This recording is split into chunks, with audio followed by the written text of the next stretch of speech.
It all started when two dudes met in college and had differing opinions on robot construction. Thomas Light wanted to create peacekeeping robots capable of independent thought, and Albert Wily wanted to build gear-powered murder dragons. Dr. Light was more publicly accepted, and Dr. Wily spent his entire adult life being mad about it.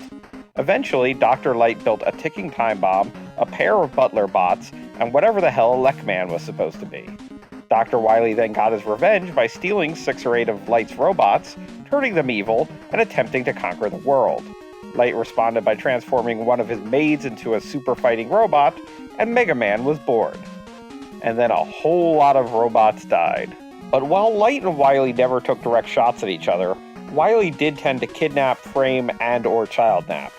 And they couldn't even have a freaking soccer game or a kart race without Wily trying something evil. So it was kind of a bad time for everybody. Al, seriously, stop being a dick. But a cease to dickery would not come. While creating Super Fighting Robot Base, Wily discovered a new element that he incorporated into his greatest creation, number infinity. Around the same time, Dr. Light wrapped up on his latest concept, Super MegaMan X. Unfortunately, by this point, Light and Wily were both like 1 billion years old, and so addled they couldn't remember if Wily was an alien or not. So, for some reason, Infinity and X got sealed away, and they were the future's problem now. Was there some grand apocalypse during this time? Maybe. Or maybe Wily and Light were just forgotten footnotes to history, and future folk discuss them as much as the Teapot Dome scandal. Whatever the case, history would not remember Dustman. So future archaeologist Dr. Kane discovers X, and immediately starts making illegal backups of this archaic tech. There are a few hiccups in the system, so some of the newly created Reploids glitch out and start murdering people. Rather than take the time to debug the software, Kane decides to solve this problem via laser swords. Regrettably, Kane's head sword guy runs afoul of Infinity, who is carrying a Wily-made virus that immediately turns the Sigma into the most maverick of all mavericks, and thus begins a super robot war that makes the Wily Wars look like a children's game. Somehow, this robot-on-robot violence involved a number of times that the world was imperiled not simply through general warfare, but also the potential global catastrophes of space stations crashing, space lasers blasting, and an extremely ill-advised space elevator. And all through this, Light and Wily managed to impact events as ghosts of various styles. Al, seriously? Stop being an immortal dick. So X fights. Infinity is rechristened as Zero, fights, dies, and has a couple of particularly rough days. The Maverick Wars eventually end thanks to elves. Naturally, this is immediately followed by the Elf Wars. Basically, the good guys created the Mother Elf to neutralize the Sigma virus, but humanity's latest dick scientist, Dr. Vile, wanted to use the Mother Elf to brainwash the whole of the Reploid population into obedience. To gain support for this plan, Dr. Vile captured the Mother Elf, transformed it into the Dark Elf, and then used little baby elves to turn a bunch of Reploids into a fresh generation of murderous mavericks. Dr. Vile then stole Zero's centuries-old, evidently unkillable body, transformed it into the monstrous Omega, and got a war going that killed 90% of Reploids and 60% of all humans. Probably somewhere around when 59% of the human population had been obliterated, Dr. Vile was discovered to not be a very good person. Zero, in a new body, and X, in his regular body, fought to end the war and defeat Omega. Zero then took a long nap, X started a new city for the survivors, and Dr. Vile was sentenced to immortality. Yes, another immortal mad scientist on this world could only end well. Some generations after all that nonsense, X had to sacrifice his body to seal that gosh darn dark elf away in a robot tree. But the world would be safe without a MegaMan because X left a 12-year-old in charge, and she had the bright idea to create a copy of X to run the place. And remember how centuries of war started because someone copied X wrong?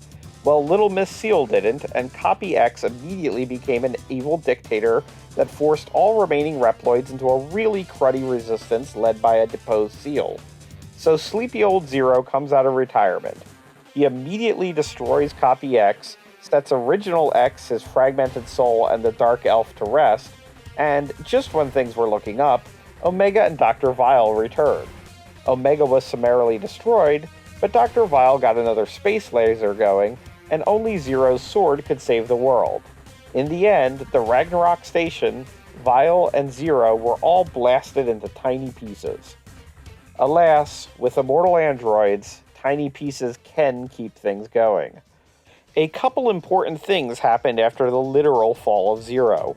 One, Vile lived on in a biometal, which is effectively a magical hunk of steel that could confer mega abilities, and this evil biometal led Good Seal to create counter biometals all based on Zero, X, and assorted hangers-on.